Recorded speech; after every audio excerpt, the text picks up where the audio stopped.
Le diable au cœur d'éponge de Vivien Fantino.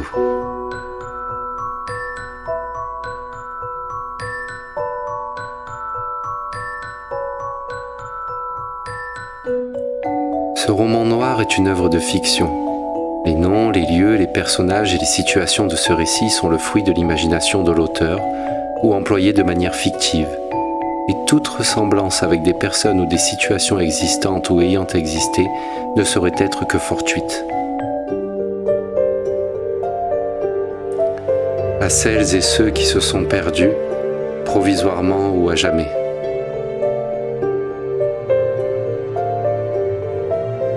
La faim chasse le loup hors du bois. Proverbe français.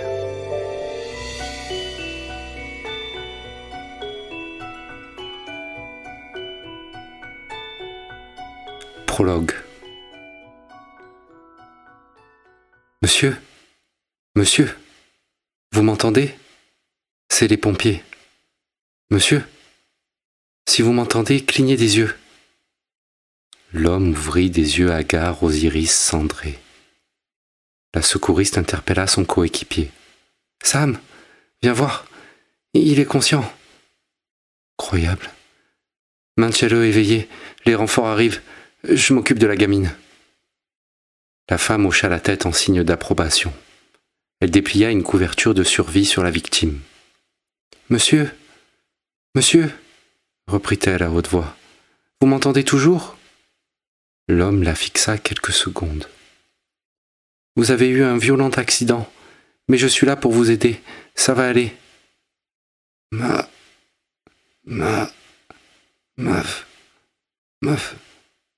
Non, ne parlez pas. Vous êtes gravement blessé. Vous devez économiser vos forces. Contentez-vous de cligner des yeux. Un coup pour oui, 2 coups pour non. Vous comprenez? L'homme cligna des yeux une seule fois. Vous vous souvenez de ce qui s'est passé? 2 fois. Vous êtes en état de choc, mais courage, vous allez vous en sortir. La secouriste ramassa un portefeuille recouvert d'éclats de verre. Elle eut le nom de l'homme sur sa carte vitale. Je vous connais. Vous êtes célèbre, n'est-ce pas? Votre nom me dit quelque chose. Un clignement. Vous êtes acteur? 2 clignements. Ah oui, je me souviens, vous êtes écrivain. Un clignement. Je ne connais pas vos livres, je ne suis pas une grande lectrice. J'espère que vous ne m'en voulez pas. La tête de l'homme s'effondra sur le côté. Hep, restez avec moi. Je sais que vous vous sentez épuisé, mais il ne faut pas dormir. Un clignement. Vous avez déjà écrit sur les pompiers? 2 clignements. Il y en a que pour les romans policiers. Pour y inventer le roman pompier, non? 2 clignements. Vous n'êtes pas convaincu? 2 clignements. Je suis sûr de ce que je dis. Réfléchissez.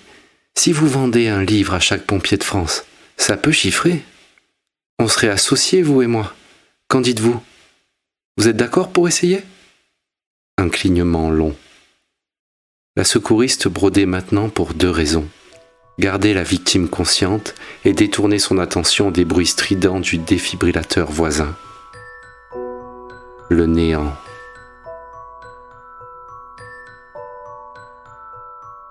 Première partie. L'offre. Ne te fie pas, mon garçon, à ceux qui promettent de t'enrichir en un jour. En général, ce sont des fous ou des escrocs.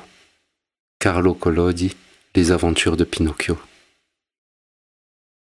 La vie oscille comme un pendule de la souffrance à l'ennui.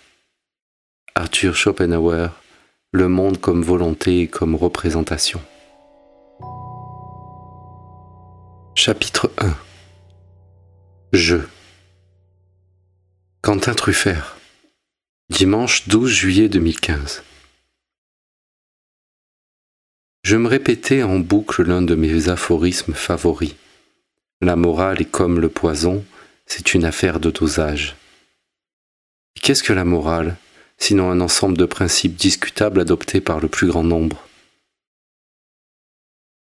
Le plan simple et infaillible que j'avais concocté visait à dépouiller ma grand-mère, l'alléger d'une coquette somme afin de faciliter mes projets personnels. Bien sûr, avant cette arnaque à la mémé volée, j'avais, comme le résume si bien l'expression populaire, pesé le pour et le contre. Que faire d'autre lorsqu'on se confronte à un dilemme pénible? À l'époque, jeune trentenaire insouciant, doté d'un parcours scolaire médiocre et d'un physique banal, cumulant de misérables petits boulots, sans avenir prédéfini, sans femme avec qui composer, je n'imaginais pas les ténèbres qui se profilaient à l'horizon, des épreuves à venir bien plus sinistres que cette grossière machination avec mamie. Car mamie Henriette perdait la tête, c'était un fait. Cela arrive plus ou moins à tout le monde. Un jour ou l'autre, la sénilité s'intercale dans l'esprit ratatiné des peaux froissées. Certains organes s'adaptent péniblement à la nouvelle longévité de l'Homo sapiens sapiens. Ils éclatent sans prévenir, comme des ballons de baudruche qui roulent sur le sol. Cette certitude, je pouvais en tirer profit au sens premier du terme, financièrement parlant. Je grignotais le levant de ma vie à pleines dents alors qu'un soleil embrumé se couchait dardard sur les 89 bougies de mamie Henriette. Son histoire aurait fait un bon roman, à elle aussi. Jeune fille, mamie Henriette avait durement travaillé dans les champs. Elle avait trayé les vaches, nettoyé les clapiers à lapins, participé aux tâches du village, cuisiné sur un vieux poêle en fonte. Toute cette constellation d'activités, ces compétences rustiques, je n'en maîtrisais aucune. Les vaches, par exemple, s'apparentaient de mon point de vue à de mystérieuses créatures venues d'un univers parallèle. J'étais un habitant du XXIe siècle, habile devant une appli, débile devant des pies. Mamie Maboule avait connu la guerre, la faim, le froid et la terreur avant d'embrasser une existence calme, propre à ceux qui ont suffisamment d'argent pour avoir le cœur léger et trop peu pour s'inquiéter d'éventuels placements boursiers. En comparaison, j'avais vécu la naissance d'Internet et de la téléphonie mobile, les 2 buts de Zidane en 1998, le faux bug de l'an 2000, le 11 septembre, la crise des subprimes et les attentats à la télé. Mamie Henriette avait rencontré mon grand-père Victor lors du bal de la Saint-Jean. Ils se sont tout de suite aimés dès leur premier passo doble. Jusqu'au cercueil, l'accordéon avait soufflé son air nostalgique telle une Madeleine de Proust acoustique à travers leur cœur, l'empreinte chimique fossilisée d'une balbutiante passion. Pourtant, je ne voyais en l'amour qu'une main de fer dans un gant de velours, une main qui m'étranglerait. Papy Victor, ou Papitor comme le surnommaient les cousines, s'était élevé socialement au beau milieu des années 60. Il avait entamé la vie active à 11 ans, ce qui ne laissait présager en rien un progrès de classe.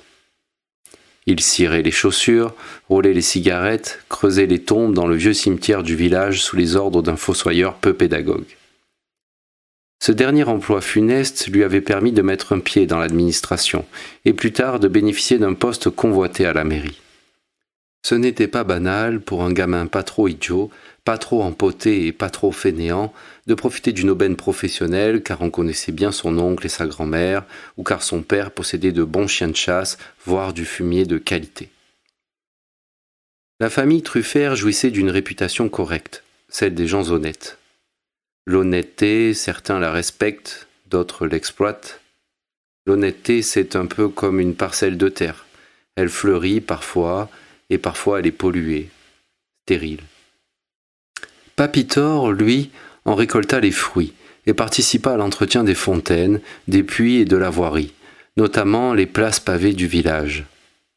En résumé, son activité principale, aussi quotidienne qu'inévitable, consistait surtout à collecter le crottin, une besogne qui vivait plutôt mal, car, de tout temps, il avait vanté les mérites de son extraordinaire odorat.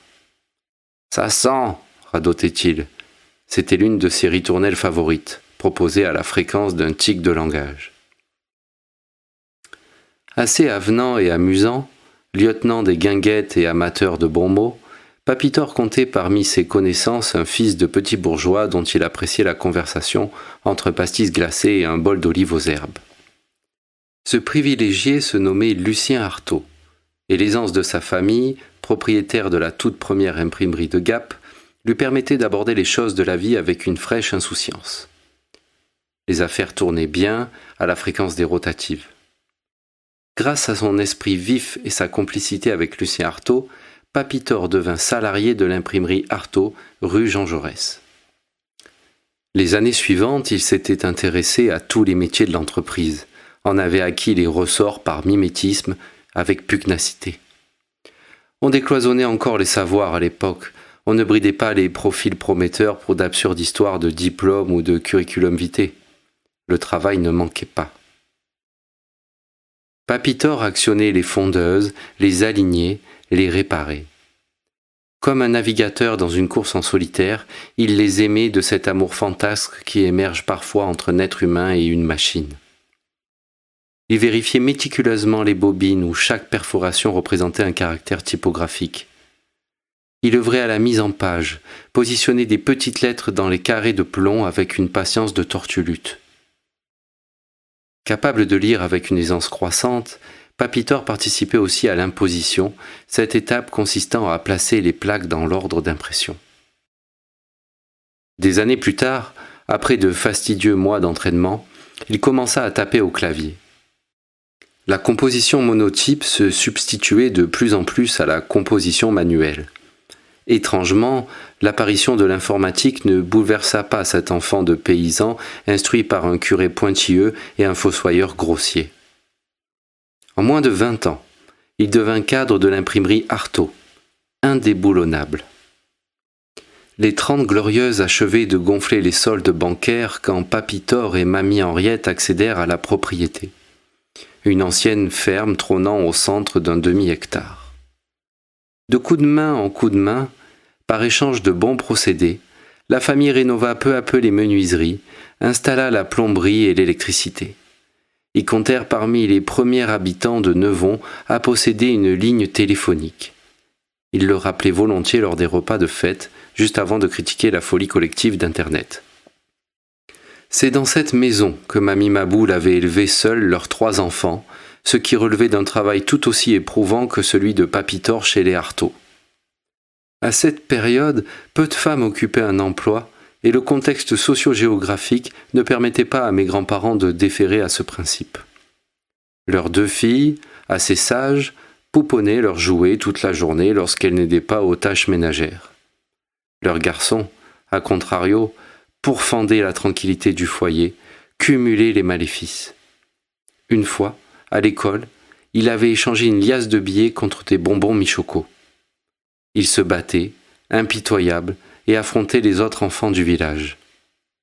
Il utilisait des cailloux et des outils de jardin pour menacer les petits voisins, en acteur teigneux d'une guerre des boutons sans caméra ni scénario. Un beau dimanche de printemps, ce fils terrible avait dérobé le tronc de l'église, suscitant l'émoi dans la commune et une suspicion généralisée entre les administrés, ajoutant une ligne conséquente à son néfaste palmarès. Cette teigne, c'était mon père. Et la suite de son histoire devait prolonger cette courbe qui tendait vers une incommensurable stupidité. Mamie Henriette, sa mère, avait beaucoup souffert des discordes en lien avec son comportement. Du moins, c'est ce qu'on racontait tout bas dans la famille, et pour une fois, je croyais sans peine à l'une de leurs hypocrisies. J'imaginais mon père s'enfuir dans les bois avec le tronc de l'église, et toutes ces antiques histoires prenaient une tournure ironique alors que je m'apprêtais moi-même à dérober 5 000 € à Mamie Henriette. La vieille avait-elle plus besoin de cet argent que moi ? Non, je dirais que non. Face à l'interrogation qui consistait à trancher entre morale et opportunisme, je pensais par anticipation à un truc du genre « j'assume totalement mes actes ». À cet instant, j'effleurais le niveau pesticide de l'honnêteté. Embobiner Mamie Maboul, rien de plus facile. J'avais composé une playlist de vidéos sur ma tablette, des séquences fortes qui obtiennent l'unanimité au sein du 4e âge. Des images défilées, parents, oncles, tantes et neveux, mariage et fiançailles, vacances à la mer ou à la montagne, repas d'anniversaire, symbole du temps qui passe, preuve de l'utilité d'un parcours qui s'achève. Tout le monde avait l'air formidablement heureux face à la caméra. Ce fut très efficace. En moins de 3 secondes, l'écran scotcha le regard de mamie Henriette. Je m'étonnais de la puissance du phénomène. Son visage ridé m'évoquait une guenon aux aguets. Une bombe nucléaire aurait explosé dans le village qu'elle n'aurait pas sourcillé d'un poil blanc. Je saisis son téléphone sur le buffet du salon, ouvris le tiroir où elle rangeait ses stylos et ses carnets. Je feuilletai son bloc-notes faisant office de pense-bête. À la 5e page, ma tante avait écrit en gros caractères « Compte en ligne maman, identifiant 80 347 483, mot de passe 092251. » Je dégainai mon smartphone, accédai à l'interface de la banque, composai les éléments de connexion, récupérer le code de sécurité à 4 chiffres reçu par SMS sur le Samsung de mamie. Et voilà, je visualisais avec sang-froid l'empire financier d'Henriette Truffert. Ce n'était donc pas une légende. Elle détenait une belle somme, cette chétive et vulnérable créature. Le solde total me déstabilisa. 472 103 €. Je me souvins que mamie avait vendu 2 appartements dans la vallée quelques années plus tôt, avant de pédaler dans la semoule. J'ajoutais à tout ce pognon la valeur de sa baraque et les rentrées d'argent, intérêts, pensions de reversion et retraite. Après avoir choisi mon nom dans la liste des bénéficiaires déjà enregistrés, je me fis un virement instantané de 5 000 €. L'opération apparut sur mon compte avec une surprenante célérité et cette vitesse de transfert n'avait coûté qu'un ridicule euro supplémentaire à mamie Henriette. Cela avait du bon, parfois, la technologie. Pendant ces actes malveillants, mamie Maboule bloquait sur la vidéo d'un mariage. Un cousin et sa femme dansaient maladroitement sous des sifflets d'acclamation au moment du baiser langoureux. C'était aussi raté que cliché, et la mariée ressemblait à un tableau de Jérôme Bosch. Mamie, elle, y voyait un chef-d'œuvre cinématographique. Je claquai des doigts près de sa tempe, aucune réaction. Sa bouche et ses mains tremblotaient, ses paupières ne clignaient plus, la pauvre vieille approchait de la rupture d'anévrisme. Le moteur s'emballait au risque de péter les dernières durites. Soudain, je sursautai. Mamie Henriette applaudissait en rythme avec la musique du mariage. Elle revivait cette fête. Puisqu'elle passait un moment agréable, je retentai une seconde transaction sur le smartphone. Sa joie non escomptée méritait bien une récompense. Hélas, un message m'informa que j'avais atteint le plafond journalier. « Chiotte !» commentai-je, animé par un brillant esprit de synthèse. Le compte courant de mamie Henriette subissait de nombreux prélèvements hétérogènes, quotidiens, hebdomadaires et mensuels. Je mis en place un virement automatique de 1 000 € au bénéfice de Quentin Truffert. Voilà, moi aussi je devenais rentier avec une cagnotte de départ. Tous les 15 jours, je recevrais un petit pécule. Après tout, je n'avais pas demandé à naître, et la vie, ça coûte. Je récupérai la tablette sans cérémonie. Mamie Henriette avait les yeux humides et rouges à cause de l'émotion de cette inhabituelle demi-heure passée à contempler un écran. Mon cœur se serra légèrement, brièvement, comme un oiseau qu'on écrase entre les doigts. Je la trahissais, mais qu'importe, c'était foutu pour elle. Elle m'adressa un regard méchant. « Mais qui êtes-vous » me demanda-t-elle. « C'est papa ?» Je soupirai d'effroi. « Oui, c'est papa. Tout va bien, ma petite Henriette. C'est bientôt l'heure du goûter. Je suppose que tu aimes les caramels ?»« Oui, » avoua-t-elle avec un sourire de primate. « Je suis contente. » Dans les mois à venir, ne planeraient autour de l'intellect atrophié de mamie que les notaires et les vautours. Je m'étais simplement servi avant eux. Sa démence lui épargnait la déception liée à mon acte de trahison. Avec ce pactole, j'orientais mon choix vers le continent asiatique pour 6 mois de voyage, Inde, Thaïlande, Indonésie, Cambodge et surtout le Sri Lanka où j'avais déjà séjourné.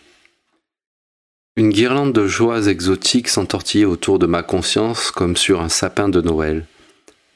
Pas la peine de prévenir qui que ce soit. La famille et les vautours comprendraient bien assez tôt ma démarche grâce aux virements réguliers dont je bénéficiais. Je m'approchai de la porte pour m'enfuir, mais mamie m'attrapa le bras. « Au revoir, papa. »« Au revoir, Henriette.